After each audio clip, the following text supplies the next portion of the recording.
할렐루야. 오늘 하나님 말씀은 마태복음 1장 18절에서 25절 말씀입니다. 제목은 현몽이라고 하는 제목으로 하나님 말씀 증거하겠습니다. 예수님의 탄생 이야기는 마태복음하고 누가복음에서만 나오죠. 마가복음에는 예수님의 탄생 이야기가 전혀 나오지 않습니다. 그리고 요한복음에는 예수님의 탄생은 예수님께서 이 땅에 오신 일, 이걸 성육신이다 이제 그렇게 표현을 하는데 그 일을 요한복음에서는 매우 형이상학적으로다가 묘사를 하고 있어요. 그래서 요한복음 같은 경우는 이제 어떻게 표현을 하냐면 태초에 말씀이 계시니라 이 말씀이 하나님과 함께 계셨으니 이 말씀은 곧 하나님이시라 그가 태초에 하나님과 함께 계셨고 그 안에 생명이 있었으니 이 생명은 사람들의 빛이라 빛이 어둠에 빛이 돼 어둠이 깨닫지 못하더라. 요한복음은 예수님이 이 땅에 오신 것을 이렇게 전하고 있는데 사실 무슨 말인지 하나도 모르시겠죠. 그래서 굉장히 좀 공부가 필요합니다. 요한복음은 원래 공부가 필요한 그런 말씀이죠. 마태복음하고 누가복음에 나오는 예수님의 탄생 이야기조차 일괄적이지 않습니다. 오히려 굉장히 대조적이죠. 그런데 이러한 것들이 사실은 우리에게는 매우 잘된 일이라고 할 수 있어요. 왜냐하면 예수님의 탄생 이야기를 이렇게 좀 다각도에서 들여다볼 수 있기 때문입니다. 누가복음에 나오는 예수님의 탄생 이야기는 마리아를 중심으로 전해지죠. 마리아에게 어떤 일이 일어났으며 그리고 마리아 주변에서는 어떠한 일이 발생했는지를 말해줍니다. 그래서 세례 요한의 이야기도 나오고 또 그의 엄마 엘리자베스가 늙었지만 세례 요한을 임신한 이야기, 그리고 또 세례 요한의 아버지 사가랴의 이야기가 예수님의 탄생 이야기가 엮여서 나오는 것을 볼 수 있죠. 그리고 그뿐만이 아니라 구약에 예언된 메시아에 대한 하나님의 말씀을 신실하게 붙들었던 사람들에게 어떠한 일이 일어났는가, 특별히 시므온이라고 하는 사람을 이렇게 주목해서 성경이 예수님의 탄생 이야기와 엮어가지고 말씀을 전하는 것을 볼 수가 있어요. 오늘 우리에게 주어진 본문인 마태복음은 마리아의 남편 요셉이 예수님의 탄생 이야기의 중심인물로 등장을 합니다. 저 개인적으로는 예수님의 탄생 이야기 중에서 오늘 이야기, 즉 마리아의 남편인 이 요셉을 중심으로 해서 벌어지고 있는 예수님의 이 탄생 이야기가 우리에게는 좀 중요한 메시지를 담고 있지 않은가 그런 생각을 해봅니다. 요셉은 우리가 알다시피 마리아와 약혼한 사이입니다. 고대 이스라엘의 결혼은 세 단계에 걸쳐서 진행이 됐죠. 첫 번째 단계에서는 어렸을 때에 부모님들이 너의 자식하고 우리 자식하고 결혼하자, 어떤 이런 일종의 거래 같은 것을 하죠. 그리고 나서 신랑 신부가 성인으로 자라나고 난 다음에 이제 실제 결혼할 때가 가까워지면은 약혼이라는 그런 단계를 거칩니다. 근데 이제 특별히 이 고대 이스라엘에서 중요한 것은 이 약혼 단계에서부터 어떠한 법적인 구속이 이루어진다는 거예요. 그 관계를 깰 수 있는 것은 오직 법적인 어떤 약혼 파기밖에는 안 됩니다. 그래서 약혼의 그 기간이 한 1년 정도가 되는데 이 약혼 기간에 신랑 신부가 어떠한 육체적인 접촉을 하지 않고 서로의 순결을 지키게 되죠. 그리고 마지막 단계가 뭐냐면 실제 이제 결혼식을 올리는 것이죠. 이때 신랑이 큰 잔치를 베풀고 그리고 신부 집에 가서 신부를 데리고 와서 이제 같이 살게 되는 겁니다. 그만큼 이 단계가 세 단계로 나눠져 있다는 것은 그만큼 옛날에는 그 결혼을 굉장히 중요하게 생각을 했다는 뜻이죠. 그런데 오늘 말씀은 매우 곤혹스러운 상황이 전해지고 있어요. 오늘 말씀 보면 뭐라고 나와 있냐면 예수 그리스도의 나심은 이러하니라. 그의 어머니 마리아가 요셉과 약혼하고 동거하기 전에 성령으로 잉태된 것이 나타났다. 이런 말씀을 전하고 있죠. 이 문구에서 성령이라는 말을 빼고서 보면은 마리아는 약혼한 상태에서 요셉이 아닌 다른 누군가에 의해서 임신했다는 뜻이 됩니다. 요즘과는 달리 고대 이스라엘 사회에서 약혼 기간에 여인이 다른 누군가에 의해서 임신을 하는 일은 굉장히 통탄할 일이었죠. 이것은 모세 율법에 의하면 간음죄에 해당하는데 이 죄는 죽음으로 다스려집니다. 그냥 죽는 것이 아니라 그가 약혼 기간에 간음죄를 저지른 사람은 이렇게 돌에 맞아서 죽는 형벌에 처해지는 것을 볼 수가 있죠. 그런데 이 일에 대하여서 마리아의 남편 요셉은 상식과는 굉장히 다른 그런 선택을 하는 것을 볼 수가 있어요. 오늘 말씀 보면 이렇죠. 그의 남편 요셉은 의로운 사람이라 그를 드러내지 아니하고 가만히 끊고자 하였다. 이 문장 자체는 굉장히 비논리적인 문장입니다. 의로운이라고 하는 말하고 가만히 끊고자 했다라고 하는 말이 서로 어울리지 않는 구절입니다. 왜냐하면은 이 유대인들에게 의롭다라고 하는 것은 율법을 잘 지킨다라고 하는 의미를 가지고 있어요. 그래서 요셉이 의롭다라고 표현했다면 상식적으로 유대인들이 생각했을 때 이 요셉이 어떻게 행동을 해야 되냐면 간음한 마리아를 돌로 쳐 죽여야 됩니다. 그런데 의로운 요셉이 그런 행동을 하지 않고 그냥 가만히 끊고자 했다라고 하는 것은 굉장히 어울리지 않는 그런 표현이죠. 의로운 사람 요셉은 그렇게 하지 않았어요. 율법에 따라서 이 마리아를 돌로다가 쳐 죽이는 그런 것을 하지 않았습니다. 그는 간음한 마리아를 돌로 쳐 죽이는 대신에 무엇을 선택하냐면 가만히 끊고자 했다 그렇습니다. 여러분 우리는 여기서 의로움이 무엇인가를 한번 생각해 볼 수 있죠. 많은 이야기를 할 수 있겠지만 1차적으로 의로움이란 요셉에게처럼 단순히 어떠한 율법을 문자적으로 지키는 것이 아니라는 것을 알 수 있어요. 요셉은 율법의 문자를 넘어서 거기에 담긴 하나님의 사랑을 알았던 사람입니다. 율법은 생명을 살리는 법이지 생명을 죽이는 법이 아닙니다. 그래서 우리는 어떠한 상황에서도 어떻게 하면 살릴까?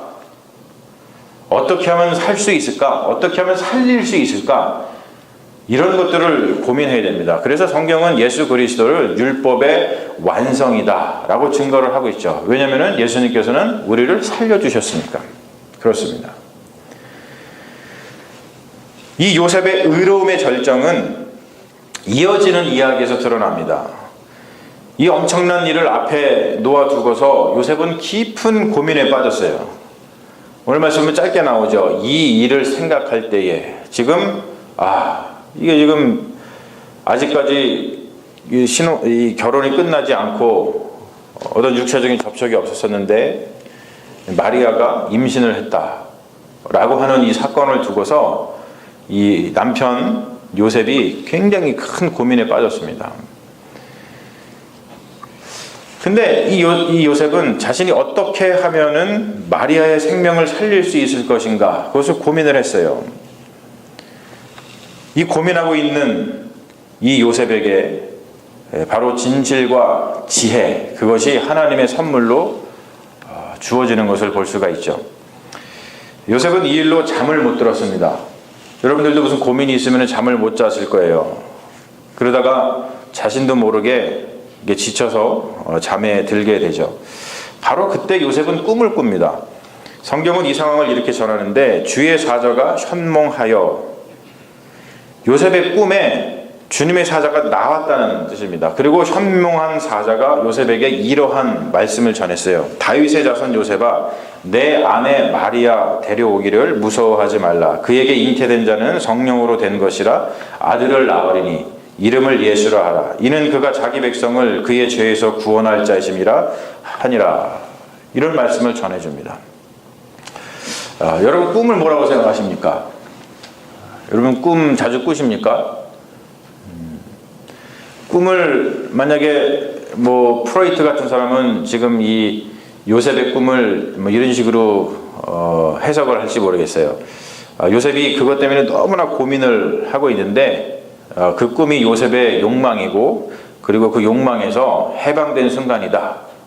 또는 칼 융 같은 다른 그 심리학자는 이거를 집단무의식이라고 해서 요셉이 꾼 꿈은 모든 인류가 막 갈망하던 것이 구원인데 그것이 요셉의 꿈을 통해서 드러난 것이다. 이렇게 설명할 수 있을 거예요. 그리고 요즘에는 뉴로사이언스라고 이 뇌과학이 굉장히 발달되어 있는데 뇌과학에서는 이런 꿈을 뭐라고 얘기하냐면 잠을 잘 때 영어로 하자면은 메모리 컨설리데이션 프로세스라 그래요. 그러니까 잠을 자면서 이것에 대해서 막 요셉이 너무나 많이 생각을 하니까 이것이 막 통합되면서 이런 어떤 작용을 일으키는 것이다. 이렇게 생각을 할 겁니다. 하지만 여러분, 성경에서 꿈은 하나님의 말씀이 임하는 방식입니다. 하나님의 말씀이 임하는 방식이에요. 하나님의 말씀이 임했다는 것은 어떠한 진리가 드러났다는 뜻이죠. 실체가 드러났다는 뜻이에요. 실체가. 이것은 굉장한 일입니다. 사실 우리는 인생을 살면서 실체를 경험하지 못하고 살아요. 실체를. 야, 저 사람의 실체가 뭐지? 저 사건의 실체가 뭐지? 지금 한참 한국에서도 보면은 세월호 사건이 일어났지만 아직 그 실체가 베일에 가려져 있죠. 또 지금 최순실 국정농단 사건 때문에 한국 국회에서 계속 무슨 청문회를 하고 있지만 실체가 드러나고 있습니까? 실체가 드러나지 않고 있어요. 그 실체가 드러나는 순간 한국의 역사가 많이 바뀌겠죠. 실체가 드러나. 이 현몽 사건을 통해서 마리아의 그 임신 사건이 무엇인지 그 실체가 드러났다는 것이죠. 실체가. 믿음이 없는 사람은 그 사건의 실체를 모른 채 그냥 자신의 의로움을 드러내면서 한 명의 여인과 또 그 뱃속에 있었던 하나님의 아들 예수 그리스도를 죽이는 일에 연연했을 겁니다. 그런데 이 믿음 있는 사람은 마리아에게 일어난 임신 사건이 무엇인지 그 실체를 알게 됐다는 것이죠. 그것은 단순히 간음 사건이 아니라 성령 사건이었다는 거예요. 구체적으로 말하면 하나님이 자기 백성을 구원할 자를 세상에 보낼 사건입니다. 이 사건에 대하여서 오늘 본문은 이렇게 보충 설명을 덧붙이고 있죠. 이 모든 일이 된 것은 주께서 선지자로 하신 말씀을 이루려 하심이니 이르시되 보라 처녀가 잉태하여 아들을 낳을 것이요 그의 이름을 임마누엘이라 하려 하였으니 이를 번역한즉 하나님이 우리와 함께 계시다 함이라. 이게 이 사건의 실체입니다. 마리아 임신 사건은 우발적인 사건이 아니라 성령에 의해서 일어난 하나님의 약속의 성취 사건이라는 뜻이에요. 여러분, 이것이 굉장히 중요하죠. 우리는 이 실체를 이 사건을 통해서 이렇게 알게 된다는 거예요. 처녀가 잉태하여서 아들을 낳은 사건은 이해할 수 없는 기적 사건이 아니라 하나님이 우리와 함께 계신다는 것을 보여주는 하나님의 약속이 성취된 사건이라는 거예요. 할렐루야. 사실 이스라엘 백성들에게 구원은 굉장히 꿈 같은 일이었습니다. 구약 성경을 우리가 들여다보면 금방 알 수 있는 사실이지만 이스라엘 사람들은 끊임없이 하나님께 구원을 갈망했어요. 주님, 우리를 구원해 주세요. 주님, 우리를 구원해 주세요. 구원은 그들에게 언제나 꿈 같은 일이었습니다. 이렇게 우리가 구원을 꿈꾸고 있는데, 그런데 여러분, 오늘 말씀을 보니까 그 꿈 같은 일이 무엇을 통해서? 꿈을 통해서 현실로 바뀌는 순간입니다. 근데 여러분, 이제 더 중요한 문제가 여기서 벌어진다는 거예요. 꿈을 통해서 진리가 드러났어요. 실체가 드러났습니다. 그리고 요셉은 꿈에서 깨어났습니다. 요셉이 잠에서 깨어 일어나. 정말로 중요한 것은 잠에서 깨어난 요셉이 이제 어떻게 행동할까라는 거예요. 여러분, 꿈 많이 꾸시죠? 꿈 꾸시고 나면 그 꿈대로 행하시나요? 다른 건 다 안 해도 제가 보기에는 꿈에서 만약에 로또 번호가 나왔으면 그것은 아주 놓치지 않고 바로 저 로또 가가지고 그 꿈대로 행하실 거예요. 꿈을 꾸시는데 여러분, 그 꿈대로 행하십니까? 우리는 오늘 말씀 속에서 이것을 긴장하게 되죠. 요셉이 꿈을 꿨는데 그 꿈에서 이제 깨어났는데 이제 요셉은 어떻게 행동할 것인가? 요셉이라는 사람의 의로움은 그런 계시를 받은 것, 하나님의 뜻이 드러나는 것은 계시를 받은 것, 그런 것에 있지 않아요. 물론 의로운 사람이기 때문에 하나님의 계시를 받았겠죠. 하지만 하나님의 계시는 꼭 의로운 사람에게만 이렇게 드러나는 것은 아닙니다. 우리가 보기에 죄인 같은 사람에게도 하나님의 계시가 드러납니다. 그것이 중요한 것이 아니라 그가 그 계시를 받고서, 하나님의 말씀을 받고서 어떻게 행동했는가에서 그 사람의 의로움이 드러난다는 거예요. 요셉은 잠에서 깨어나서 이렇게 행동을 했어요. 주의 사자의 분부대로 행하여 그의 아내를 데려왔으나 아들을 낳기까지 동침하지 아니하더니 나옴의 이름을 예수라 하니라. 여러분, 참 조마조마한 이야기죠. 참 조마조마한 이야기입니다. 만약에 요셉이 꿈에서 깨어났는데, 꿈에서 깨어나자마자 허허, 참 이상한 꿈도 다 있구나 라고 하면서 그 꿈을 대수롭지 않게 여겼다면, 그리고 그냥 율법대로 마리아를 돌로 쳐 죽였다면 인류의 역사가 어떻게 되었겠습니까? 생각만 해도 아찔합니다.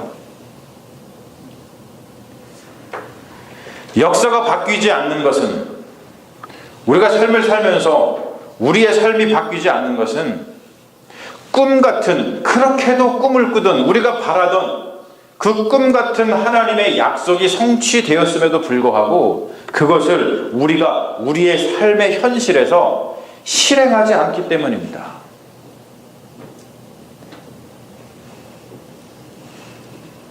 제가 지금 책임 공방을 얘기하는 게 아니에요. 여러분들의 삶이 힘들고 세상이 이렇게 어지러운 게 우리가 행동하지 않아서 그래요.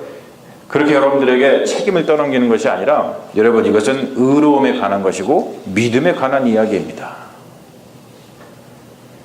하나님의 약속 따로, 믿음 따로 이렇게 존재하지 않습니다. 하나님의 약속은 믿음을 불러일으킵니다. 하나님의 약속은 믿음을 동반합니다. 하나님의 약속은 믿음 안에서 작동하는 하나님의 은혜입니다. 요셉은 행동을 할 때 그 행동의 근거를 어떤 경건, 율법이라든지 자기의 또는 어떤 문화, 컬처에서 찾지 않았고, 요셉은 자신의 행동의 근거를 오늘 말씀 보니까 무엇에서 찾아요? 믿음에서 찾습니다. 그는 믿음으로 행동을 했습니다. 그는 하나님에게 믿음을 주었고 하나님의 뜻을 온 마음으로 받아들였어요. 여러분, 그것으로 인해서 어떤 일이 벌어졌습니까? 요셉의 마음이 바뀌었어요. 한참 고민을 했는데 이렇게 할까 저렇게 할까 고민했는데 그 마음이 바뀌었어요. 마음만 바뀌었습니까? 무엇이 바뀌었어요? 행동이 바뀌었습니다. 마음과 행동을 바꾸니까 뭐가 바뀌었어요? 역사가 바뀌었습니다. 믿음은 이 내면, 마음만 바꾸는 것이 아니라 외면, 우리 행동까지 바꾸는 일입니다. 만약에 요셉이 믿음만 바꿨다면 그는 마리아를 데려오지, 이 마음만 바꿨다면 마리아를 데려오지 않았을 거예요. 만약 요셉이 마음은 바꾸지 않고 외적인 행동만 하고 그냥 데려와야겠다, 마음은 전혀 바꾸지 않았어요. 그 말씀을 향해서. 근데 그 행동을 통해서 그냥 마리아를 데리고 왔더라 하더라도 그의 마음속에는 평생 평안이 없었을 겁니다. 그리고 살다가 어느 순간에 어떻게 마리아에게 무슨 짓을 했을지 몰라요. 여러분, 이처럼 믿음은 마음과 행동을 모두 바꾸는 것입니다. 안팎이 모두 바뀌는 것이에요. 오늘 우리가 평화의 촛불을 켰습니다. 세상을 바라보면은 참 평화를 찾기가 쉽지가 않아요. 여러분, 뉴스 매체를 통해서 혹시 그 시리아의 그 알레포 도시에 대한 이야기를 들어보신 적 있습니까? 저는 그 이야기를 들으면서 열왕기하에 등장하는 엘리사 선지자 때의 사마리아가 생각이 났어요. 그 시대에 어떠한 일이 벌어진지 여러분 아실 겁니다. 아람이라고 하는 나라가 사마리아를 쳐들어와서, 즉 북이스라엘이죠, 사마리아를 쳐들어와서 사마리아 성을 다 포위했어요. 꼼짝없이 거기서 여러 날을 보내다 보니까 식량도 떨어지고 물도 떨어지고 살 수가 없었어요. 그래서 어떤 일까지 벌어집니까? 그렇죠. 오늘은 니네 아들 잡아먹자. 내일은 니네 아들 잡아먹자. 이런 비극이 벌어집니다.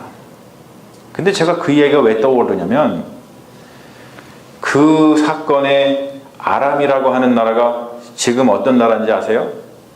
지금 시리아입니다.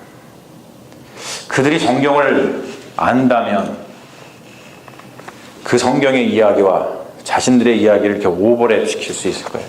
야, 그때도 거기에 평화가 없어서 그렇게 죽이고 살리고 그랬는데 세월이 이렇게 몇천 년이나 지났는데도 아직까지 평화가 없나? 지금 그 시리아 알레포는 정부군이 둘러싸고 또 러시아군이 둘러싸가지고 그래서 거기 완전 폐허가 되고 사람들이 정말 비참하게 죽어가고 있습니다. 그러한 큰 이야기뿐만이 아니라 우리 나라, 우리 교회 공동체 그것도 볼 필요 없어요. 여러분 우리의 마음을 들여다보십시오. 우리의 마음이 여러분들 주님이 주시는 평강으로 평안하십니까? 아니면 날마다가 아휴 못 살겠다. 분명히 오늘 말씀 듣고서 이 귀한 말씀을 들었는데도 저 밖을 나가시면서도 아휴 못 살겠다. 그러실 수 있어요. 왜 우리는 이렇게 평화를 이루지 못하고 사는 것입니까? 오늘 말씀에 의하면 믿음이 없기 때문에 그래요. 무슨 말씀입니까? 요셉처럼 하나님을 신뢰하지 못하고 하나님의 말씀에 순종하지 못하기 때문에 그래요. 다른 말로 표현해서 마음과 행동이 일치하지 못하기 때문에 그렇습니다. 생각의 변화, 마음의 변화 없이 하는 행동은 자기 자신에게도 상처고 상대방에게도 상처가 됩니다. 여러분 거기에서는 어떠한 역사도 일어나지가 않습니다. 가령 우리가 교회 공동체니까 교회 공동체 내에서 흔하게 발생하는 그런 일을 예로 들어 설명하자면 여러분 교회 공동체 내에 왜 자꾸 평화가 없습니까? 제가 보기엔 우리 교회 지금은 굉장히 평화로워요. 그렇죠? 그래서 감사한데 그냥 흔하게 발생하는 일을 말씀드리는 거예요. 마태복음 5장 산상수훈에 보면 이런 말씀이 있죠. 예물을 제단에 드리려다가 거기서 내 형제에게 원망 들을 만한 일이 있는 것이 생각나거든 예물을 제단 앞에 두고 먼저 가서 형제와 화목하고 그 후에 와서 예물을 드려라. 여러분 이것은 예수님께서 직접 하신 말씀입니다. 그 말은 뭐냐면 이것은 진리이고 실체이고 하나님의 계시예요. 그런데 우리가 위에서 보았듯이 요셉은 진리가 드러났을 때에 실체가 드러났을 때에 하나님의 계시가 드러났을 때에 그 말씀을 받아들여서 마음의 생각을 바꾸고 행동을 바꾸고 그래서 역사를 바꿨습니다. 그런데 여러분 우리는 어떻게 살고 있습니까? 예수님께서 드러내신 진리의 말씀을 듣고서 형제에 대한 마음을 바꾸고 행동을 바꾸어서 역사를 만들면서 삽니까?